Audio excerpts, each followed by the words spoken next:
मेरी भी रिश्तेदारी यही है, उनसे पूछ लेना भाई साहब। बैठे हैं मेरे, हैं खड़े हैं, बैठे हैं यहाँ। तो भाई साहब मैंने भी घर पे जाना है यार, इज्जत रख लेना,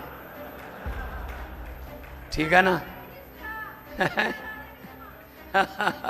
आज के दिन रिजल्ट आया था 16 मार्च को, ओथ सेरेमनी थी, सब शपथ ग्रहण समारोह था, खटकड़ कला में था। शहीद भगत सिंह के गांव में गए थे हम, वहां पे ओथ लिया हमने, कोई राजभवन में स्टेडियम में नहीं, हमने वहां पे जाके अहद किया कि भगत सिंह तेरे सपनों की आजादी को लोगों के घर तक पहुंचाने का जो बीड़ा है हमने उठा रखा, वो हम जारी रखेंगे, जारी रखेंगे। 2 साल हुए, अभी 2 साल हुए नहीं, 6 दिन के बाद 2 साल हो जाएंगे। 2 साल में 42,992 सरकारियां नौकर देकर आपके सामने खड़ा हूं। 42,992। आपकी रिश्तेदारियां होंगी पंजाब में, आपके दोस्त मित्र होंगे पंजाब में, ये गुला चीका से जाखल से लेके टोहाना, वो नरवाना हमारे साथ ही है सारा, देवीगढ़ से लेके। तो पूछ लेना भाई साहब के क्या है। बिजली 90% पंजाब के घरों में बिजली बिल्कुल मुफ्त आती है, बिजली का बिल 0 आता है भाई साहब। हरियाणा को भी आना चाहिए।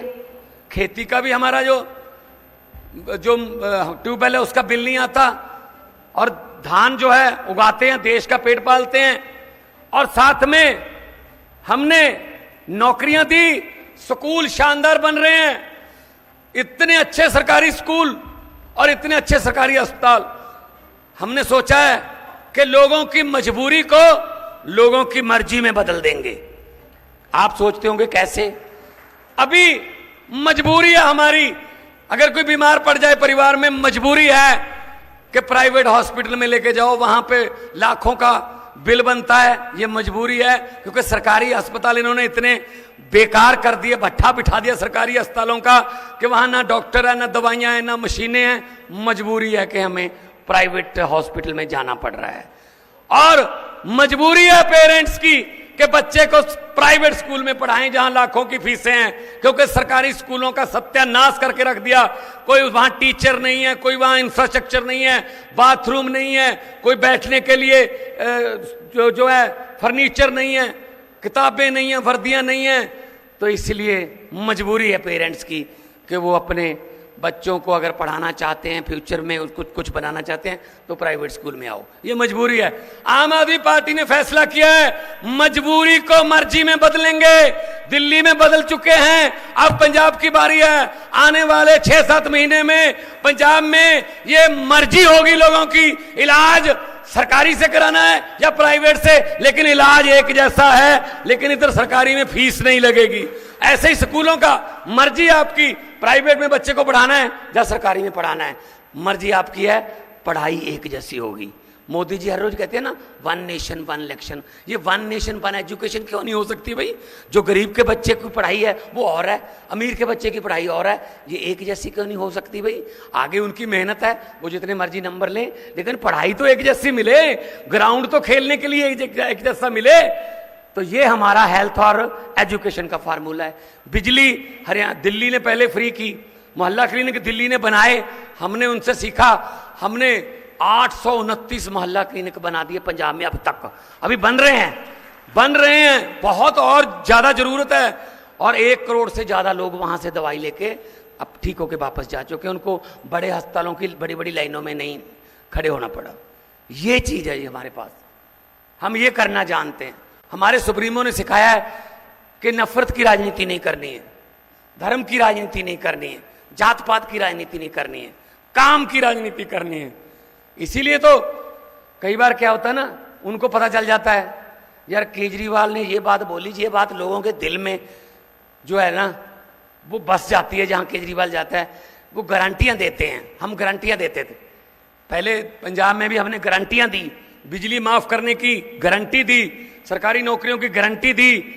फौजी अगर शहीद होता है देश का, पंजाब का कोई भी और दिल्ली का कोई भी फौजी जवान शहीद होता है देश के लिए, तो 1 करोड़ रुपए का चेक उसके भोग से पहले उसके घर वालों को मिल जाता है। ये सम्मान दे रहे हैं हमने गारंटी दी। तो उन्होंने कहा यार ये गारंटियां कहते हैं, गारंटी लफ्ज ना ये दिल पे असर छोड़ता है। तो मोदी जी ने भी कहना शुरू कर दिया, मोदी जी की गारंटी। पहले तो संकल्प पत्र कहते थे, पहले तो घोषणा पत्र कहते थे, पहले तो ये मैनिफेस्टो कहते थे, अब कह रहे हैं मोदी की गारंटी। ऐड आती है ना, मोदी जी की गारंटी। और जब बीजेपी के लिए बजने लगी खतरे की घंटियां, जब बीजेपी के लिए बजने लगी खतरे की घंटियां, तब मोदी जी को याद आई केजरीवाल की गारंटियां। देखते जाओ, थोड़ा टाइम दो, धरती पे आएंगे, नीचे आएंगे। देखो आने लगे, अब हाथ जोड़ जोड़ के घर घर घूम रहे हैं ना। किसकी वजह से? अरविंद केजरीवाल की वजह से।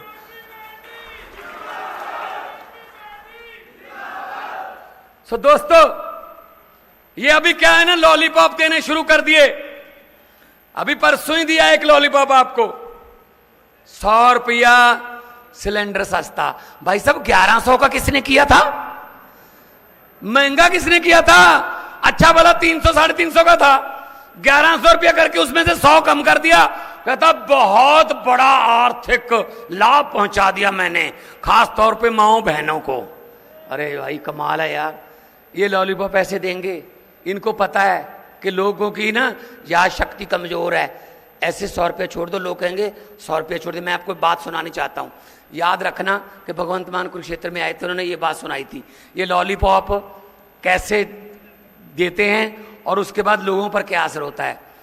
एक घर में लड़की की शादी थी, अच्छा खासा अमीर घर था, पैसे वाले थे। उन्होंने कहा हमारी लाडली बेटी है, धूमधाम से शादी करेंगे। तो लड़की के लिए बहुत सा सामान इकट्ठा किया उन्होंने, बड़े बड़े बेड, बड़े बड़े सोने के जेवर, चांदी के जेवर, और उस टीवी, बहुत लेटेस्ट सामान, सोफे वगैरह, गद्दे, सब लड़की के लिए लेके आए। कल बारात आनी थी, कल बारात आएगी। एक रात पहले डाकुओं को पता चल गया कि इस घर में माल पड़ा है। डाकू घर पे आए ट्रक लेके।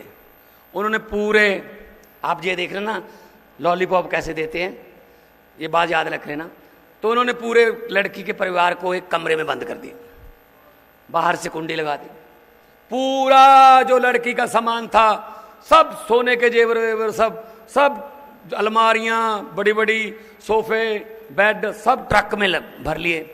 ट्रक में भर के जाने से पहले डाकुओं के सरदार ने कहा, 1 मिनट मुझे बताओ लड़की का परिवार कौन से कमरे में बंद है। वो कहते सरदार इस कमरे में बंद है। खोलो।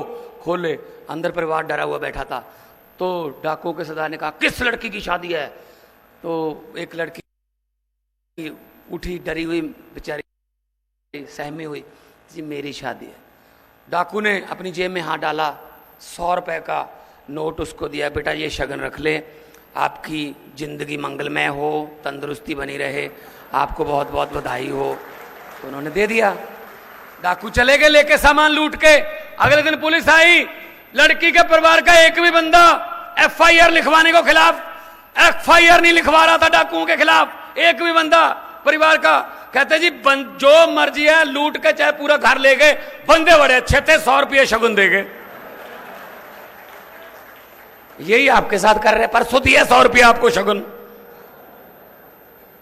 5 साल लूट लिया, लेकिन बंदा बड़ा अच्छा जी, मोदी 100 रुपया शगुन दे दिया, ये परसों कर दिया जी। इन बातों में मत आना, इन बातों में मत आना। अगर आपको ये बात समझ आ गई है कि मैं क्या कहना चाहूं, वो ताली मार दो, जिनको नहीं आई वो रहने दो। अरे बहुत ही समझदार इलाका है गुप्ता जी, बहुत समझदार इलाका है, सब समझ गए। यही काम करोगे ना इस बार, ये आपके पास आएंगे। इनके पास लूटा हुआ माल बहुत है, आप ही का पैसा है, आपके पास आएंगे। इलेक्शन के 5 दिन पहले, 2 दिन पहले, इलेक्शन से पहले वाली रात को आएंगे और कहेंगे कि ये रख लो।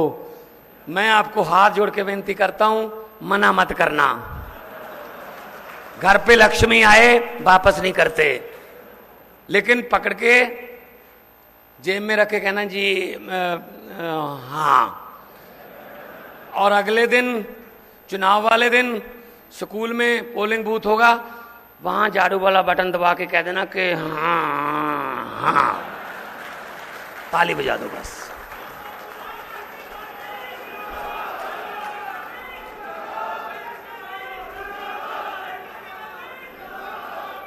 कुछ तो वापस आए, अरे कुछ तो वापस आए, आपके पास आपका ही पैसा है भाई।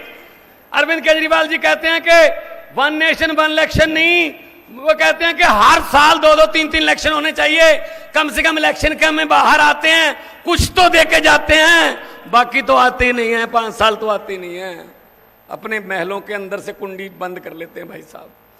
तो मैं ये बात कहने के लिए आपके पास आया हूं कि इस बार झाड़ू, क्योंकि सफाई जो है ना वो झाड़ू करता है। पत्रकारों ने मुझसे पूछा कि आपने दिल्ली और पंजाब में ये मोदी जी की आंधी को कैसे रोका। मैंने कहा कौन सी आंधी? कहते मोदी जी की, आपने कैसे रोका? मैंने कहा जी इसमें कोई रॉकेट साइंस नहीं है, सिंपल सी बात है, आम आदमी पार्टी का चुनाव चिन्ह और उनका चुनाव चिन्ह। मैंने कहा उनका चुनाव चिन्ह क्या है बीजेपी का? कहते जी कमल का फूल।